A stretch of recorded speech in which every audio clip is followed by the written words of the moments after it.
1 గంట అయితే నేను భోజనానికి ఎడుతుండగా మీరు నన్ను చూడడానికి వస్తే నేను ఇప్పుడు మిమ్మల్ని చూసి మాట్లాడడం కుదరదండి, నేను భోజనానికి వెడుతున్నాను అని చెప్పి నేను వెళ్ళాను అనుకోండి, నేను దానికి బెంగ పెట్టుకోక్కర్లేదు. ఎందుకనంటే శరీరం ఆద్యం ఖలు ధర్మ సాధనం.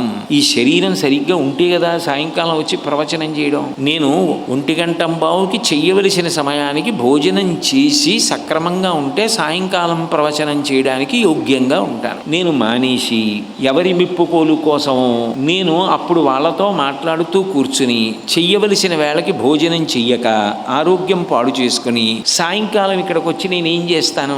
సాయంకాలం నేను విడిదిలో ప్రవచనానికి బయలుదేరుతుంటే 100 మంది వచ్చారనుకోండి, అప్పుడు నేను వాళ్ళందరితో పేరు పేరున మాట్లాడడం ఎలా సాధ్యం అవుతుంది? నేను ఇప్పుడు మాట్లాడడం కుదరదమ్మా, ప్రవచనానికి వెళ్ళిపోతున్నాను అన్నాను అనుకోండి. అవతల వారు ఒకవేళ బాధపడ్డారనుకోండి, నేను బాధపడవలసిన అవసరం లేదు. ఎందుకనంటే నా కర్తవ్యం నేను చేస్తున్నానా లేదా?